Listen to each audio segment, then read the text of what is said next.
Another one. Another one. Touchdown, Jags! Ball game! Another Jags podcast. Welcome, everyone, to episode 54 of Another Jags podcast. We have with us tonight Joey, Jason, and myself. We're excited tonight because we're changing things up a little bit. We've moved the cheese, so to speak. And so we've... Dynamite reference, James. I really appreciate you worked that in. Thank you. We have a special guest with us tonight, Zach Goodall from Locked On Jaguars. He is a phenom in the podcasting world of all things Jaguars. He also does a lot of stuff for UCF. And so we're going to talk to him in just a minute. But before we do that, we want to let everyone know that we are on Twitter at Another Jags Pod. We are on Facebook and Instagram at Another Jags Podcast. And you can also find us on YouTube. Just search Another Jags Podcast, and all of our episodes are there as well. But without any further ado, let's get to Zach. He has recently gone to the Senior Bowl, and we have a few questions lined up for him to just talk about what he learned there, what he saw, what's going to benefit the Jaguars, and all that good stuff. So, Zach, how's it going, man? Hey, guys. Really appreciate you guys having me on today. All right, so tell us, how was the Senior Bowl? What was your favorite part of the whole thing? Senior Bowl was a lot of fun. Got to meet a lot of really cool people, put face to Twitter profile picture, whether it be media people, analysts, Jags Twitter for that matter. I got to meet some cool coaches, scouts, players. I mean, it's a really great networking event.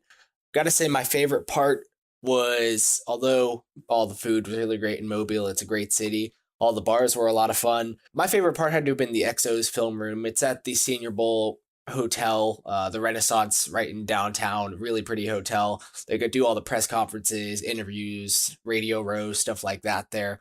But they had this one place called the XO's film room, and they essentially provided all the practice film from every angle, so you can get the best idea of what you're evaluating besides what you're watching live out in the bleachers. So me and a couple of my draftnik friends, we hung out there for, I'd like to say, about 8 hours on Wednesday, the day that they didn't have practice open to the media because of the storm that was going on there. And we got all the day one film. As soon as the day two film came up, we started really watching that. And that's where we really got to dissect some of these prospects. Awesome. So of all the players that you saw there, Zach, who was the one that stood out the most, that came home thinking this guy's going to be a player?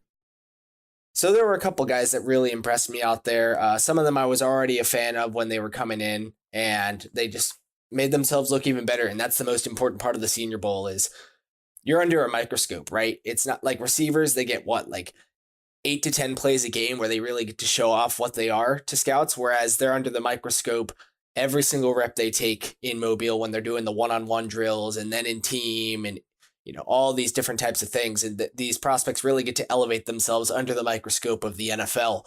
And Chris Lindstrom was far and away the most impressive player to me there in Mobile when it comes to matching a Jaguars need.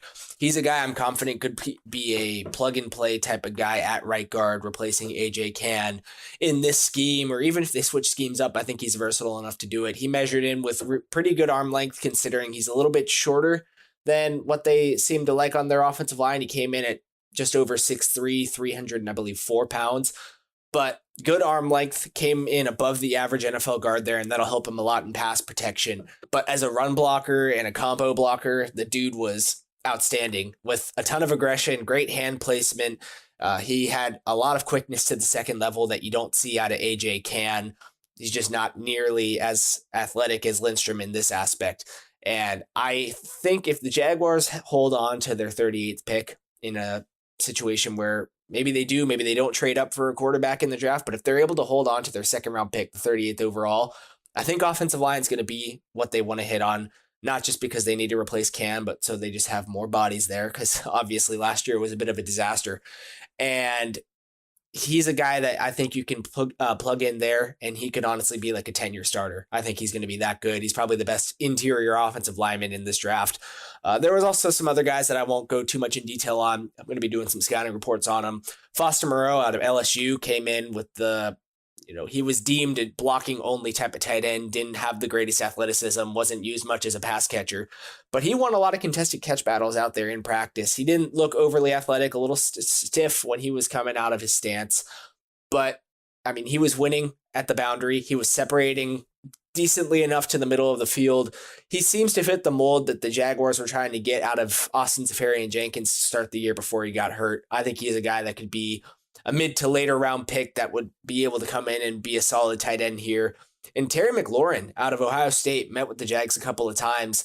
He had a great week. He displayed really great long speed, some great feet for the short game, really great route running. I mean, people are talking him up as now a top 10 receiver in this class. He didn't have the greatest measurements in terms of there's so many big receivers in this draft, and he's going to be right there at the 6 foot flat level. But at the same time, I think that he fits the mold of receiver that the Jaguars want. He can do a lot of different things. He's a special teams ace. He can block. He does a lot of the things that they truly value in receivers, and I think he could be a really great West Coast fit. There's some technical stuff you want to see him do better with his feet, but he's got the type of athleticism that makes you think that you can coach him up. Okay, so on the flip side of that, then, who is the player that most disappointed you, that didn't live up to the hype, maybe? Who really disappointed me? I mean, I didn't have expectations really for everyone going in because I'm so dialed in on the offense, and I watched a lot of guys before heading to Mobile, but I obviously, like, defense I didn't pay nearly as much attention to. So in terms of disappointment, I guess just going to say the quarterback group is, as a whole, this is their opportunity to really show off like the guys did in 2018 at the Senior Bowl, Josh Allen's, Baker Mayfield, all those type of guys. And none of them truly seem to take advantage of it too well, especially, you want to see them do great in these one-on-one passing drills where it's not up against a full team. There's been times where they're throwing on air, and even just watching the install periods where it was literally just the receivers against air, no defenders whatsoever. There were times where the QBs just didn't seem to pick up on what they were supposed to be running. A lot of bad over and under throws. I'd say Daniel Jones probably was the most disappointing of the group, and I've been a Jones fan. I don't think he's the type of guy you take at 7th overall. He's not going to change or save your franchise, but I think he's a serviceable, mid-ish tier starter at the NFL level just based off of his Duke film, but he had a really bad week. I mean, his arm strength was an issue before, but people thought you could work with it, but it looked really, really bad. It was limiting him as a thrower, especially on crossing routes. He was madly underthrowing those. Receivers were showing some frustration. He wasn't picking up blitzes nearly as well as he looked to on his Duke film, which is surprising because at Duke, his interior offensive line allowed so much pressure. It was crazy. You thought that he'd be able to show off a little bit more against some pretty good edge rushers with a decent offensive line there. Well, not even decent. I'd say it was a pretty good offensive line that he had ahead of him, but he just didn't seem to take advantage of it. I know the Senior Bowl North offensive MVP, he won that, but that doesn't really show what he did during the week. There was a lot of struggles in his game that are going to provide a lot of question marks. And I'm not as sure about him as I was before, just based off him going against this level of competition. So Zach, we like your kind of off the cuff analysis. Who are kind of the under the radar guys that like nobody is really talking about that might be somebody we want? Some under the radar guys, McLaurin's definitely one. Moreau's definitely another. Those guys are both day 3 prospects, and now they might have shot themselves into the, day 2 conversation into the later 3rd round. It just depends on how the board falls at their position group ahead of them, because receiver and tight end are both incredibly deep this year. Jalen Jelks is a guy that really stood out to me. He's from Oregon. I did watch a bit of him before because I liked his size that he provided. He's, I believe, 6'5.5". He only comes in at 250, which is a bit concerning for a guy of his, length. Really, good sized arms. He plays 5 tech defensive end. It's Calais Campbell's position. He's not going to be able to play inside because he's really athletic and he's got the room to be able to put on some weight, but I don't think it's enough to match his length in order to play inside. I think he's truly going to be a 1 gap 5 technique at the NFL level, and that's Calais' position.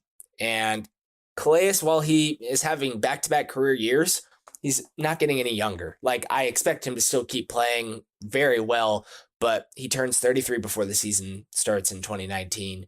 You got to start thinking long-term here. The Jaguars tried and failed with that last year when they went after and selected Taven Bryan. They thought he'd be the heir to Calais. They realized that moving him out of the only position he ever played, 3 technique defensive tackle, was not the best idea. Moved him back in like week 12. And he's going to be the guy there over Malik Jackson, which is great. Like, I think he's going to do really well there. And he's got elite level burst that can win him matchups even without a great pass rushing plan. And that's exactly how I feel about Jelks. He's the same type of player, but is a better fit outside. He's got some great pass rushing moves. He's got elite style bursts. He's really quick. There's just not as much of a plan of attack. There's some technique stuff that you want to fix up, much like Bryan. He's a bit of a project, much like Bryan, and his weight will definitely scare teams off. I've seen round 2 to 3 grades on him for the most part, and he didn't have a great week in Mobile. He didn't really stand out too much. He had some really nice pressures, but never any sacks or big plays. 11 batted passes, though, at Oregon, and 15.5 sacks, 30 tackles for loss. He's the type of dude that you would bring in. You'd really try and teach the technical part of it, the pass rush plan part of it, and try and build him up, make him a bigger player. And, in 1 or 2 years, he could be take over the starting 5 tech job as the true heir to Calais Campbell. And then you're matching, him at 5 technique with Taven at 3 technique playing next to each other. And you've got probably one of the fastest, if not the fastest pair at the big guy positions on the defensive line in their 5 tech and 3 technique in the NFL. So he's a guy that I really like. I think if he's available with the 69th pick, that you contemplate taking him there as long as there's not some great offensive weapon available to you at that point. All right, so I read your article that you put out about the Senior Bowl, and you explicitly said that you didn't like any of the quarterbacks that were there at the Senior Bowl. But if you had to take one that was there, who would you take? If I had to take one quarterback out of this group based on their week in Mobile, I think it'd have to be Tyree Jackson. And I know that people had some issues with him and his mechanics, and I get that. I definitely get that based on watching his film and watching him at the Senior Bowl, but he and Josh Allen, and people are going to get tired of this, but are incredibly similar prospects. They're not the exact same, but they've got a lot of the same strengths, a lot of the same weaknesses, a lot of the same things that need to get cleaned up at the NFL level. And Josh Allen went 7th overall. So while I don't think Allen was a good pick there, I had him as a round 3 guy. Why can't Tyree Jackson be a pretty solidly high draft pick at this point, right? I think I've probably got 3rd round value on him, but I think if Allen can go as high as he did, Jackson should have no issue going somewhere in the high to mid 2nd round. And I don't think Jacksonville is in a position where they can gamble on a risky quarterback. They need to get their guy who can come in, play, and win now. But if they were to hypothetically sign Nick Foles this offseason, then I think you absolutely look at Tyree Jackson in the 2nd. If he's there in the 3rd, you rush to the podium because he's got just these traits that will absolutely wow you. He had a really good week in terms of, he needed to show that he could put some control on the ball with his lower body mechanics, being fine-tuned. That's what he told me he's been working on this entire, draft process is going to be focused on being able to control the ball a lot better. And while there were times where, he overthrew or underthrew a couple while he was trying to control it, there were some throws that he made with the natural throwing power that just would make your jaw drop. And there were definitely several circumstances where he made those type of controlled balls, those type of throws that you wanted to see him make, he was able to do on top of, not losing any speed in terms of what he's already really good at. So I'm a fan of him. I think he needs some work. I don't think he can play immediately, but in a situation where the Jaguars are looking at a long-term project, if they sign a guy in free agency to play quarterback, I think Jackson's probably my favorite of the group to bring in and do that, considering where he'd be drafted. Because I don't think Drew Lock is sliding past Denver, and I would not take him at 7 for this Jaguars team, even with Nick Foles in house. Okay, so we know you're a Haskins fan. I am as well. If the Jags cannot get him, if he goes before they draft, who do they get instead? Who's the guy? If Dwayne Haskins isn't there at 7 and the Jags can't move up, you look at the best offensive player, and I think the value screams TJ Hawkinson out of Iowa. He's a true dual threat tight end. John DiFilippo in his time in Philadelphia knew a thing or two about a dual threat tight end. A guy that you can trust in the pass game as a blocker in the run game. You've got to be able to find that in this NFL, because look at KC. they've got so many weapons on offense, but how many of them were truly as reliable as a dual threat as Travis Kelce, right? And Zach Ertz in Philadelphia. And, he's past his prime now, but Rob Gronkowski in New England. And I think TJ Hawkinson can provide that. The Jaguars have some solid receivers, so I wouldn't necessarily reach for Metcalf has his neck injury, which is a bit of an issue. But I mean, I like him, and I think he's going to go high. I wouldn't take him for this Jaguars team, considering what they already have at receiver. I definitely draft a receiver at some point, just not there. Not him, not N'Keal Harry, anyone like that. Offensive line, Jonah Williams should be there. I'm not a fan of moving guys out of a position that they're most comfortable at, and he seems most comfortable at left tackle. I don't really understand the whole move him to right guard spot. That's what Pete Prisco used to say about Cam Robinson, move him to right guard from left tackle. And I never understood that, because from what I've learned is Cam Robinson hasn't played anything other than left tackle since he played Pop Warner football. So I just don't understand the idea of moving a guy from where he obviously plays his best. Let him play where he plays best, right? So I wouldn't want to bring in Jonah Williams when you've got Cam Robinson already at the left tackle position. I'd consider a guy like Dalton Risner if he tests really well, but he had a great week in Mobile as well. He can play right tackle. He can play center. He's got really great experience at both.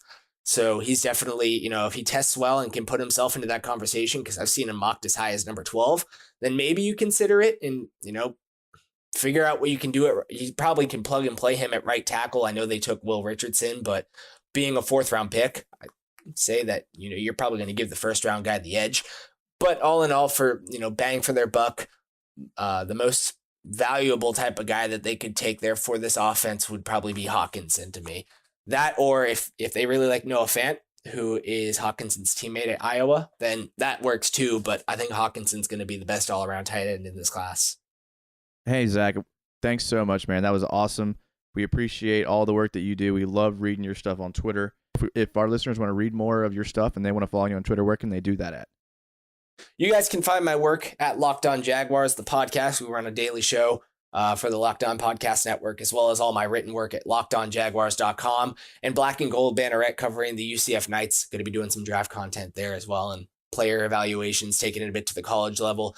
And most importantly, find me on Twitter at Zach_Goodall. I really appreciate you guys having me on. All right. Well, that was awesome, man. We look forward to hearing more from you in the future, and keep up the good work. We're going to take a quick break, and then we're going to come back and we're going to answer your Twitter questions. So stay tuned and we'll get right back to it.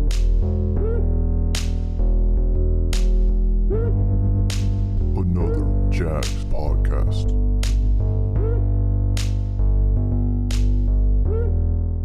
All right, welcome back to another Jags podcast, episode 54. We are going to get into some Twitter questions. Some of you, our listeners, have reached out and have some things that you would like for us to discuss tonight, so we are going to do that. So, Jason, why don't you go ahead and read us off the first question of the night? All right, this first question is from the Kenny, and he's at KNNTHP3. And he says, with no sure bet at a quarterback in the first round, name another position player you'd take in the first. I'll definitely jump in on that one, because listen to the last 2 podcasts.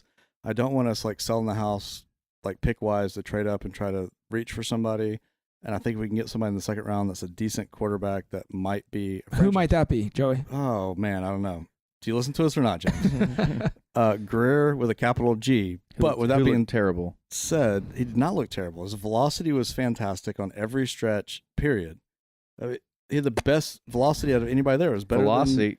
Sorry. Go ahead. So you want somebody that can. Sorry, I'm not going to jump in. I'm not going to go into this early. Well, you have. So I mean, no, I'm he good. doesn't flutter the ball. The offensive IQ off the charts. You got to answer the question. Answer the question. Get off Yeah. So to answer the question, I still, like I said last week, I still want us to take an offensive player on the line first pick, and that's Williams from Alabama. Can't knock it.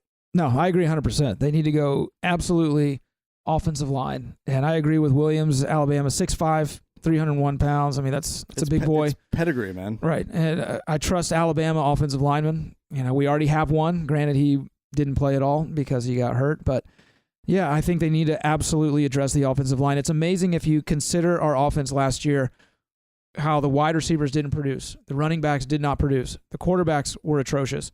The worst group was the offensive line of all those, including tight ends as well. The offensive line was the worst. I mean, by the end of you can argue, that injuries had something to do with it, and they did absolutely, but it also showed that we didn't have any depth, and once we lost guys, we had nowhere to turn. And it was terrible. But the last 3 or 4 games, some of the worst offensive football in the NFL you can watch as a fan.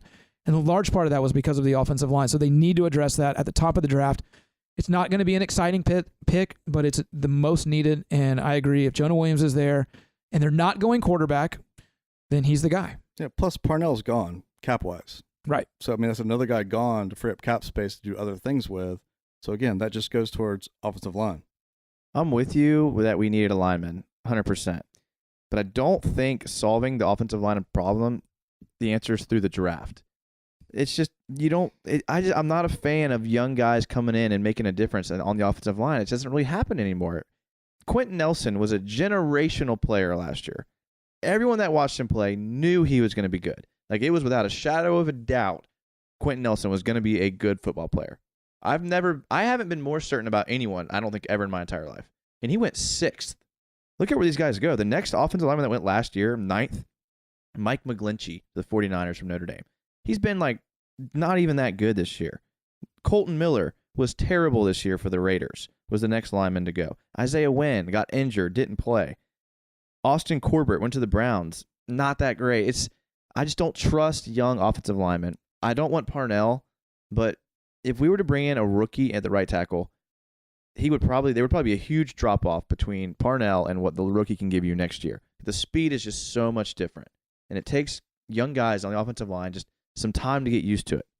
Let me ask you this. What free agent offensive linemen have the Jags brought in the last 10 years that has been worth anything? I really like Andrew Norwell. I think he's going to be a good player. I have to agree with Jason on this, and I don't ever, but I agree. He's going to be a stud. He is a stud. He is going to be a stud. He's going to be good. I mean, but the thing is, this is not a year where they can put as much money into an offensive lineman as they did someone like Norwell. I mean, he was the highest paid guard when we signed him. So you have to consider, too, what kind of caliber offensive lineman in free agency you're going to get with the money that they're willing to spend at that position. The question was, if they don't go quarterback, that would assume that they're getting a quarterback in free agency.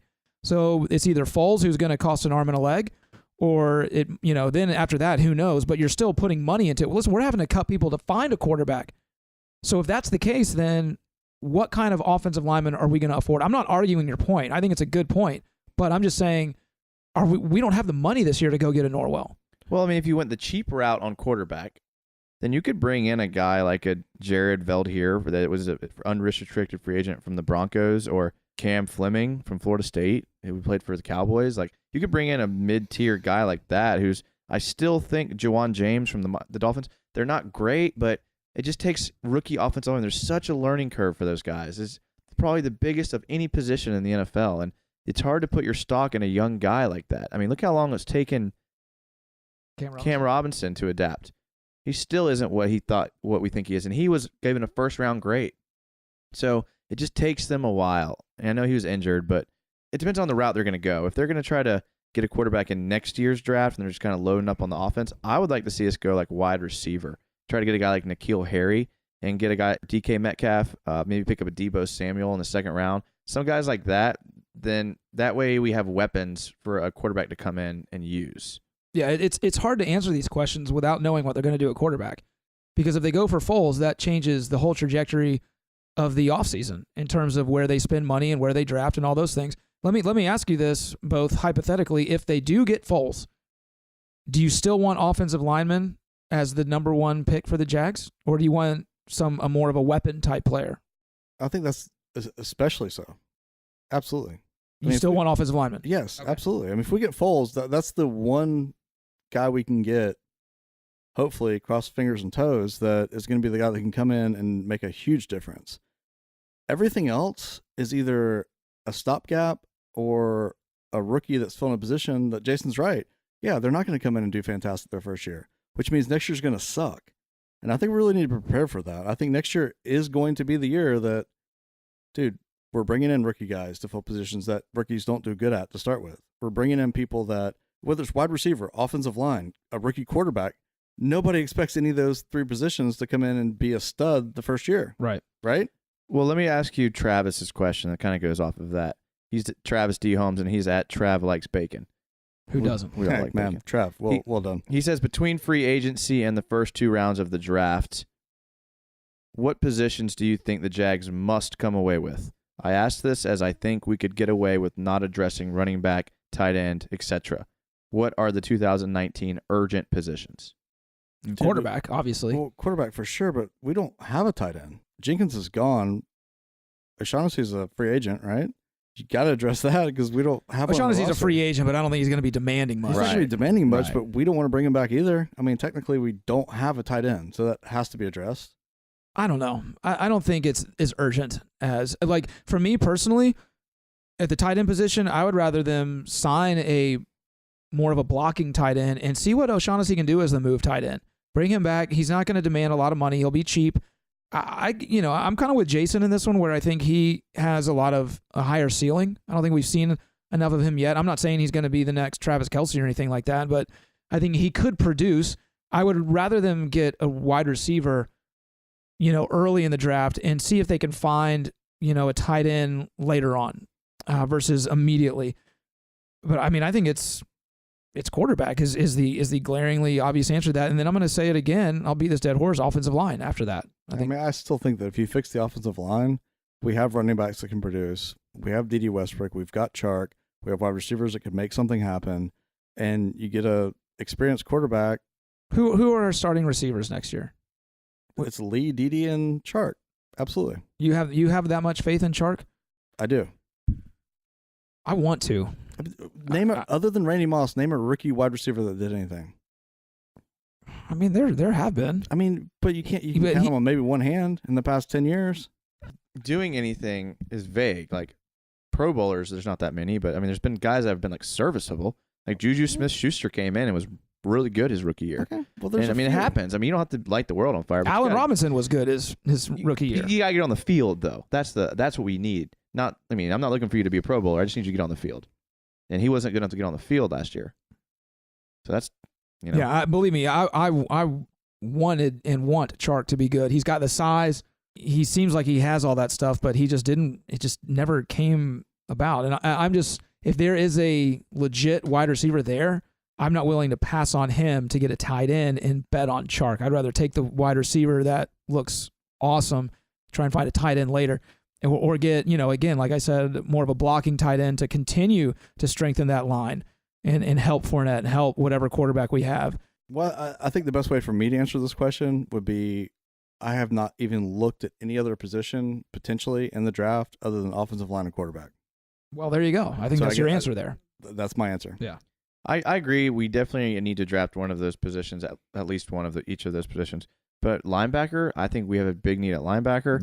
Yeah. We need a mic. I think we Absolutely. could probably use another running back, tight end for sure. We got to bring a guy in, a receiver. I mean, Chark can't be our 3. We're going to bring in a free agent. It's going to be a guy like Moncrief. It's not going to be Moncrief. It's going to be a guy like him that Josh Brown. maybe coming off an injury. I mean, there's a decent amount of receivers that are out there. There's always a decent amount, but there's a reason why those teams are giving them up. It's a pretty crappy list this year. Golden Tate, It always Tyrell is. Williams, Cole Beasley, John Brown, Adam Humphries, Randall Cobb, he's been hurt, and then Moncrief is the 7th rated receiver. I mean, stud wide receivers are like stud quarterbacks. They don't get rid of them unless you're like an Antonio Brown who's like forcing your way out. I think wide receiver coming out of college is one of the positions that is starting to translate quickly. It didn't used to be the case, but it is now more because it's become more of a pass-happy league. There's more PI calls. You can't, the defenseless receiver, all those things. It is changing. It is changing. To your point earlier about, they don't come in and light the world on fire. But that is, I don't think that's necessarily the narrative anymore. And you read off that list. I mean, that's bad. When Moncrief, who we all know how we feel about him, is the 7th best wide receiver out there. I mean, that's pretty telling. It's pretty telling. And I'll say this too about running back. I don't want the Jags to ever draft a running back before the 3rd round. We got Freddie T in the 1st. We hit on that one. We got MJD in the 2nd. Hit on that one. After that, let's just stop it. Let's wait till the 3rd round and get depth there because we've seen guys in the 3rd round do not just okay, not just produce a little bit, but do really well, in the NFL. It's a completely different sport back then. Yeah, but you got altogether. guys like Zeke and Gurley that have been really good. So You have, I'm not saying, but you also have Leonard Fournette. I don't think he's gonna. I think he'll be okay. I do too, but Okay, I'm just sure. saying, like, if the need is, I just think there's so many good running backs you can get later on. There's more valuable positions to draft in the top 10. If you want to take a running back like in the mid to late 20s, like a Sony Michel, then that's fine. But I'm done with him getting one in the top 10. Again, And it's even a- the second round, it's a honestly. different conversation this year because we're picking at 7. It is. I mean, that's way more pressure. It's way more major. You're trying to fix one spot for 10 years with one pick. It's not easy to do. Having said that, then, is Dave Caldwell, Tom Coughlin, those are the guys you want making that pick? I'm I sorry. trust Tom Coughlin. I trust TC, but yeah. How much, on a scale of 1 to 10, how much do you trust Coughlin to make this pick? Remember, you have to think that he was the brainchild behind Taven Bryan, right? I mean, that was a Coughlin pick, don't you think? Yeah, but you talked about Freddie T earlier. Was Freddie T a Coughlin pick? Yeah, that's true. Fair point. You can miss every once in a while. And who knows if Taven Bryan will be a miss? He could be good. We don't know yet. Just That's because true. he switched positions I'm 4 willing to times. give him another year. Yeah. I really am. Just because he said upside potential since like flag I football know. in like 8th grade. I mean, we have to have something to hold on to here. Yeah, he's know. athletic. All right, this next question is from Jason, and he's at RatHCP. And he says, Austin Safarian-Jenkins tweeted his goodbye to Jacksonville last week. I heard it was false, and Jags haven't made a decision on him. I'd find it hard to believe they pick up his option if he himself tweeted that. How do you guys feel about him potentially leaving after only 1 season? I'm fine with it. I mean, how can you not be? I mean, he didn't prove anything. Right. Okay, he was hurt, but Yeah, and the Jags did come out and kind of backpedal on that statement that Safarian-Jenkins tweeted saying they haven't made a decision, but clearly a decision has been made somewhere along the lines that he had the impression that he wasn't coming back from somewhere. So He probably wants to leave. yeah, I'm sure he does. Yeah. There's a lot of questions going on with this team, but no, I mean, yeah, he didn't. I'm not convinced that he was healthy when he was on the field at the beginning of the year, but at the same time, I don't know. He didn't really show anything at all. Not even a little bit. So it's another guy I'm that's fine. got lots of upside potential, but's never shown it. No, he was good in New York. He tore the Jaguars up. He did but he's had his off the field issues. He's had injuries. He hasn't had now. off-field issues in a while, though. Injuries, Sure. I'll give you. Well, he had off the field issues. He had half of a good season, and then he had injuries. So I'm not mad about him going. I wouldn't be mad if they kept him, but he didn't prove anything. I was a fan. I liked him. I lobbied for him even before we signed him, and I thought he would be better. But it's easy just to be like, it's because it's Blake Bortles. That's what the national media will do. But he's so slow, middle of the field. I mean, you got to just throw the ball where only he can get it, and only a certain quarterbacks can do that. I like him, but I don't think he's warranted what we're paying him. So we could bring in. I'd feel better with O'Shaughnessy, to be honest. yeah, I agree with that. I do like how he stuck up for Blake a lot in pressers. He did. which He was did. cool. I think he's a great dude. I think he's really trying to reinvent himself, and I hope he catches on somewhere else. But I'm not mad that he's gone. No, it doesn't affect me one way or the other. But yeah, I do not expect him to be back either. I think whatever he tweeted was for a reason. Yeah. So is that a knock against Coughlin and Caldwell? No, I don't think so. I mean, they took a shot. He think was those are probably pretty- the best available tight end Yeah. out there. So I don't think that was a bad move on their end. So it just didn't work. For whatever reason, it didn't work. I mean, it was a decent risk. It's not like they grossly overpaid for him. I mean, The only other guy that was out there, Jimmy Graham, went to the Packers, and he didn't do very well. and he's They're like- saying he'll be a free agent. he's like 90. I really liked Cameron Brate, and he got hurt early in the year too. Mhm. So they're all crappy and hurt. So Right. no matter what they picked, they would have been wrong in Right. the tight end position. That's what happens with free agency. Yeah, It is that's true. you don't sign Calais Campbell's every year. Well, Yeah. how about that? Let's mention that for a minute, just because we do knock their decisions and we knock players all the time. Him renegotiating his contract with the guy that he is, dude, that guy's amazing. If you I'm- don't like Calais Campbell, I'm- there's something wrong with Yeah, you. if I'm buying a Jaguars jersey next year, it's a Campbell jersey. Right. I mean, Are you buying one? I might. You better order it now. It takes a while to get from China to here. China takes a long time. Takes a while. I But got to point, figure out what to do with my 2 Bortles jerseys. you have 2 Wear 'em. Bortles jerseys? What are you talking about? I have a teal one and a white one. Wow. Just wear them. I'll take one. No. I'll cut the sleeves I'll off of it. frame it and put Wear it it in during my, the summer. Let me ask you guys a quick question. I'm going off script a little bit because we have been talking about the draft, the 7th pick. There's been more than a couple mock drafts that I've read, and I'm not going to name them, but more than a couple that have the Jags at number 7 picking Jeffrey Simmons, defensive tackle, Mississippi State. Dude, if we take somebody on the defensive side of the ball, I might lose it more if we take the Dookie quarterback.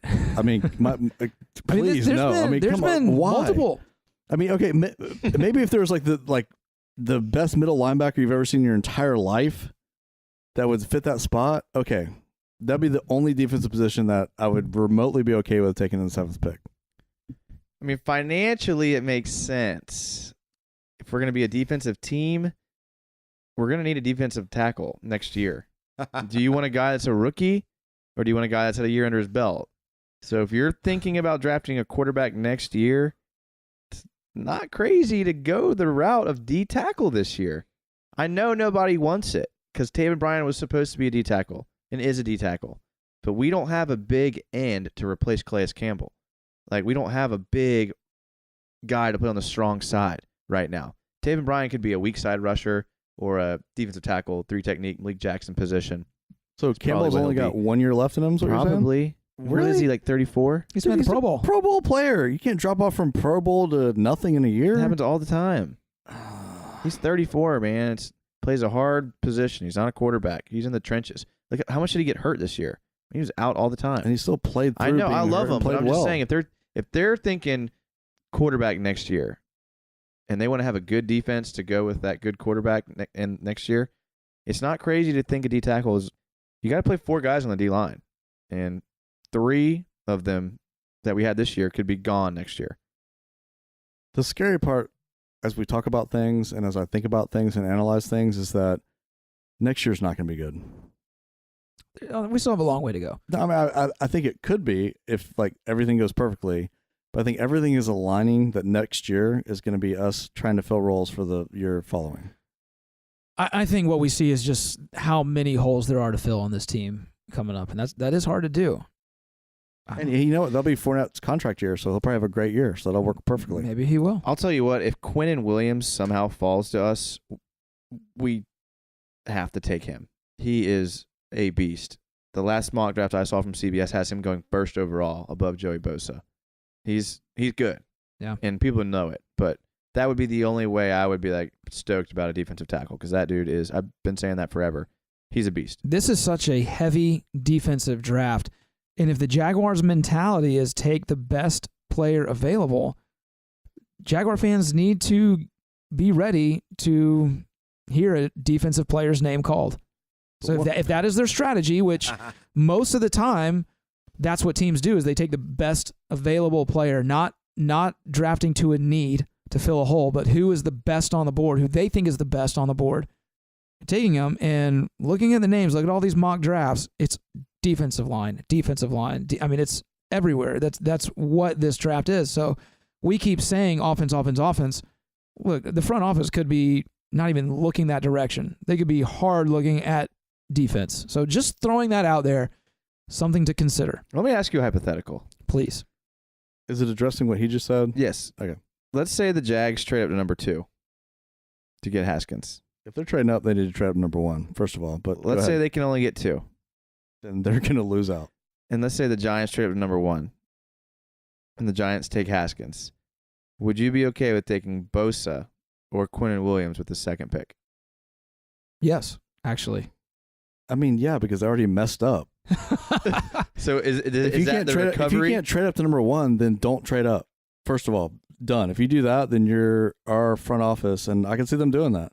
Hey, I'm going to trade up to 2 or 3, get Haskins. It doesn't work out, and then we're stuck with whatever we can get. I don't think drafting Nick Bosa is stuck with anything. I mean, that guy's an elite talent, along with a couple of the other guys.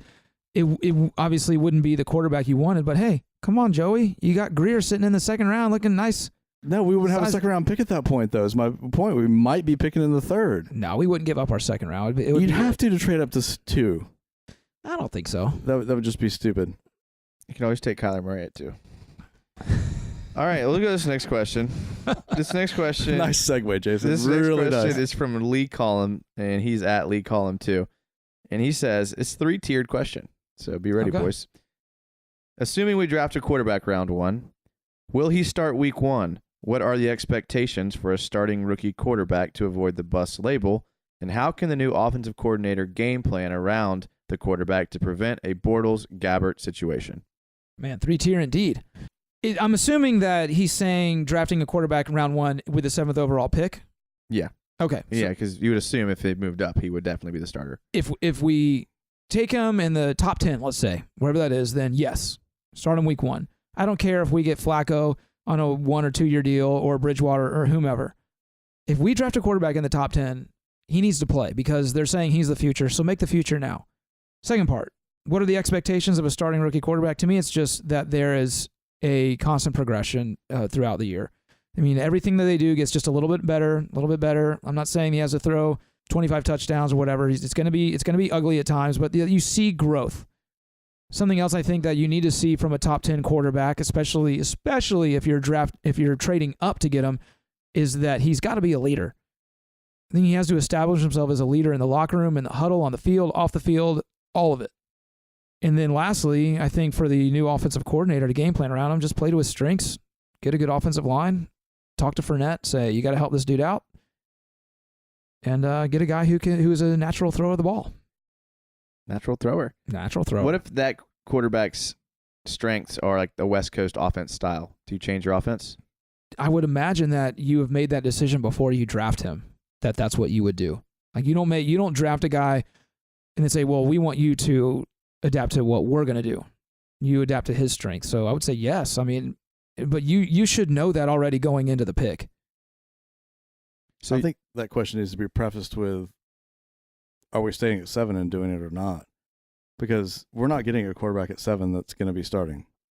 Either we've taken Foles and we're not taking a quarterback at 7, or we're selling the house and getting Foles. I disagree. I could see them drafting Drew Lock at 7. Which you're not getting a quarterback that's going to start. That's my point. That's the question. Is he going to start? So your answer is no? No, not at all. So if we draft a quarterback at 7, he doesn't start. If we draft a quarterback at 2, he does? Haskins is the only quarterback in the draft I think that starts right away. And the only way you're doing that is if you're fixing stuff around Kyler Murray. No. The only quarterback in the draft is Haskins that can start right away. And that's only if you're fixing our other problems. Period. I think Drew Lock could come and start right away. I don't know if he'd be good. Well, anybody can start right away. But I think he will on whatever team he goes to. If a team thinks highly enough of a quarterback to draft him 7th overall, that's what I'm thinking. Then they obviously think he's good enough to start. Yeah, I'm just saying they wouldn't do that.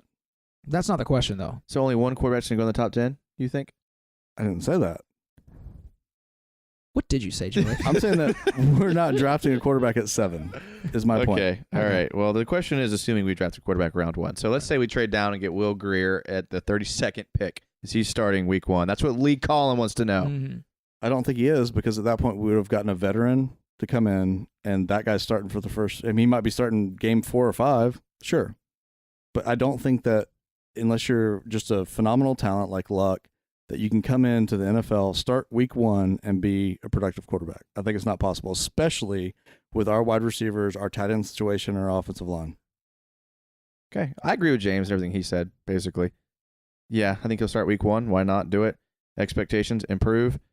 How can the new offensive game plan play to his strengths? But I will say on that, I maybe disagree slightly. If we bring in a guy like Drew Lock or Will Grier or Daniel Jones or Kyler Murray, no. Kyler Murray and Dwayne Haskins, we changed the offense. Everyone else, I think we still play through Fournette and run heavy team, get that guy used to the NFL, and then as he starts to develop, maybe change the offense. But right out of the gate, I think we're still the run heavy team. Except for Haskins and Murray. Those two guys, I think we come in and change the offense. You have to with Murray, and Haskins is good enough where you will. That's kind of what I'm thinking. But good question, Lee. All right.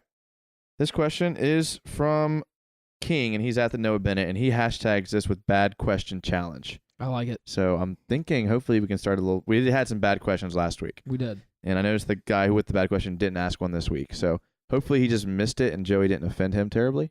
Dude, he redeemed himself on YouTube. He said that was not his question. It was a guy he works with. No, the other guy. What? The other guy that asked about if Moncrief is going to be back. Oh, right. yeah, I don't even know who that Yeah. was. Sorry. But anyways, King wants to know Trevor Siemian as a cheap stopgap quarterback. No. Bortles is like 10 times better than Trevor Siemian. Yeah. Right. So So yeah, not the worst question, but a good Yeah. bad question. yeah. I mean, it's a guy that no one's talking about. That's fair, but he couldn't even like make it on the Broncos, who were believe it or not, a worse quarterback situation than we were, because Keenum was Yeah. terrible, and they paid way more for him. All right, this question is a pretty good one. I like this. This is from Josh Hampton, and he's at the Josh Hampton, and he says, since I know there are Gator fans, and I think one FSU fan, go Noles, on this podcast, who are some players from these teams that you'd like the Jags to draft or pick up as an undrafted free agent? An undrafted free agent. Or draft. Or draft. I will say, Oh, well, I'll let Jason take the Yeah. Noel side of things because he's a fence Gator Noel. I am a fence guy, and people don't know that about me. Well, that should be out there. It is. Hey, You I like both. look, if the Gators aren't I root for the Gators if they're playing the Noles. But if the Noles are playing anyone else, I'm not that guy that's like, oh, I see people on Twitter all the time that like hate Will Grier just because he went to Florida for 5 games. And they're like, oh, and they're Florida State fans. Like, if you're like that, then you probably have problems. No, I have to That's agree what with- I'm thinking, I have to agree with right? that. I root for any Florida school unless they're playing the Gators. Yeah, I I mean, agree. I mean, they're college kids, man. Like, relax, okay? You know, we're talking about the Jags. We're good. My dad went to FSU. He's an FSU alum. And I asked him once, Dad, would you rather watch a game on Saturday of FSU winning, like they win the game, or on another station you can't flip, would you rather watch a Gator game that they lose? He said, Gator game that they lose every time. I get people are like that. Jimmy's the man. I get people. I mean, I know a lot of people like that. He They're said, I don't hardcore. care if FSU goes 0-9 on that last game. If they beat the Gators, it's a successful season. Right. And So- people are like that, but that's not me. Right. That's not me. And so there are, I'll give you a guy that I like on Florida, Jakari Polite. Obviously, if you don't like Jakari Polite, then Yeah, you're you're crazy. dumb because he's really good. Also, I think Jawan Taylor, offensive lineman, we could probably, he's shooting up draft boards, unfortunately. He was a second-round grade initially, but he's kind of shot up into the first round now. What about Scarlett for a down the field runner with? Yeah, Jordan Scarlett could be a guy. I mean, he may be your undrafted free agent guy. That's what I'm saying. Like you're getting him in the later rounds or undrafted, and he's produced against good teams, good offensive line. Yeah, I mean, when he's not stealing credit cards. You got to pay for stuff somehow. But for the Noles, I'll tell you a guy, DeMarcus Christmas. That dude is under the radar and going to be a good defensive tackle. I don't think that we need defensive tackle that bad to get guy that late, but he is going to be a good player. I went to a Glazier coaching clinic down in Tampa one time, and his high school coach was speaking at the clinic and showed us film of him. That guy is an absolute unit. Really hard to block, and I don't think Florida State utilized him correctly for his skill set. I think they utilized anybody correctly last year. I'll say I'm going to go the undrafted route for an FSU player because we, have a need. Tight end's a little shallow. About Maven Saunders, he's big. He's not, he's 6'5", 250 something. He's a big dude, so maybe he could block. It's so hard to evaluate FSU talent right now. That's not hopefully going to be the case for very long, but It's a great point. 'Cause it was. you guys had a bunch of 4 and 5 stars that are just underproducing Yeah, because and of the coaching situation. They are. I mean, I not- don't think Cam Akers is the guy that you saw last year. I think he's better than that, but it's just hard right now. So, in terms of undrafted, I'm not saying he's going to again be the steal of the draft, but I would take a shot with him just because his size, he is athletic, and we could use some tight end depth. So, give him a shot and see what he can do in camp. Well, Justin, what about this one? I mean, because nobody mentioned it, Voshon Joseph, linebacker, Florida. Yeah, he's another guy that's shooting up draft boards. Real athletic guy. Might be a day 3 guy we could possibly pick up. I have no problem with that. Yeah, no, he's a good player. There's a lot of guys on that Florida defense that could be sneaky good. And Joseph is kind of like the FSU scenario that you were saying. Like, he didn't do anything under McElwain because McElwain and the strength and conditioning coach didn't do anything for the players. So, I mean, like, he basically had no stats like his junior or sophomore year and then kind of showed out. So, I mean, you got to take that into account, too. I think that guy could be a sleeper. Right. I think Chauncey Gardner-Johnson's going to be a good NFL player, too. He may not get a lot of reps initially, but I think he'll stick around on teams as a special teams player and then get reps in as injuries accumulate through the year. So that could be a guy that's a late-round guy that gets some play on the team. The stud out of FSU this year is going to be Burns, defensive end. He's NFL ready. And that guy, on a terrible team, just kept making play after play. So I don't think he's going to be around for the Jags to get. He's going to fall somewhere in probably the middle of the first, or I don't know. We'll see. But he's going to be a player. I just don't see the Jaguars getting him. This question is from Heather, and she's at Hey, it's Heather17. And she says, I've seen a lot of trade speculation involving Fournette. Some people think we'll trade him to Oakland to move up in the draft, and others say we could trade him straight up for Foles. What's your opinion on these moves, and when do you think we'll actually know his fate? I'll take that one because I would love for that to be an actual possibility, but they tried that. I mean, I think it's evident at this point that they gave that a go. Nobody wanted him, and we're stuck with him. So hopefully he matures and lives up to his potential, man. Yeah, if they were able to trade him straight up for Foles, I mean, that would be the steal of the century. So I say go for that. Trading up to Oakland, what does Oakland have, the 3rd overall pick? Yeah. They have what? So they have 8,000. They might have every pick in the first round. Basically what you're saying there is if Haskins is on the board at Oakland's pick, would you trade Fournette for Haskins? Oh, absolutely, but Then they're not yes. going to take that. Yeah. What's that? They're not going to take that, though. We probably have to give them next year's first. Yeah. Right. It wouldn't happen, but that wasn't the question. If that were the case, yes. Oh, well, sorry. Yes, absolutely. 1,000%. All of that, yes. All right. But no, it's not going to happen. Either one. Would love it to. Yeah, I'd love to get Haskins for him. I like Fournette. I'm a guy that still thinks we can get a lot out of Fournette. I think he's one of the best players on our offense, and I think if we can keep him, I think he could do a lot for our offense next year, especially if we bring in a new quarterback. Nothing like having an established running back. If we can, I mean, a lot of his problems this year were injuries and offensive lines. He can fix both of that this year. He can fix one, we can fix the other. So I think we could see, hopefully, a Fournette that we saw in 2017, and we all want to keep him. All right, this is the last question. It's from Patrick Jackson. There he is. He says, what are your non-related hobbies with which you will fill the off-season? Oh, getting a little personal. Yeah. All right. So what do we do when the Jaguars aren't playing? Yes. I talk to my kids. Lame. You know? Yeah, I Good to see them. It's a lot of park time without me checking the phone every once in a while. I mean, yeah. Daddy's not watching TV. We can play now. Yeah. Let's go outside, guys, where the fun stuff is. Yeah. Let's see the light of day. I mean, for sure. I mean, I think that's a problem with anybody that's an adult that has a family or kids or has responsibilities for that matter is, yeah, your season, you're dialed in. Once that ends, I mean, you can't be dialed into everything. So if you like golf, if you like basketball, if you like anything else, you kind of watch that as a peripheral, but you kind of got to refocus on more real life stuff at that point. So everything with the family would be my answer. Well, I'm the only bachelor here on the podcast, and I just watch every Orlando Magic game, and it's awesome. So is it awesome right now, though? Awesome. It's awesome. I'm a big fan, okay? And when we blow 20-point leads to the Rockets, I'm still watching. Well, you guys are actually not bad this year. Hey, right? we're not bad. We're not great. But, I also like to – I'm a big exercise enthusiast. So anything I can do outside or exercise related, I'd love to do that too. But I do that during the Jaguar season too. Hey, I mean, pitchers and catchers report in a couple weeks for spring training. So I'm ready for Braves season to start like you wouldn't believe. I would say Jags and Braves for me as far as fandom is neck and neck. So I'm ready for that, ready for golf to start. Already had one tournament, was not very entertaining just because it was there wasn't a lot of drama to it, but I can't wait for that.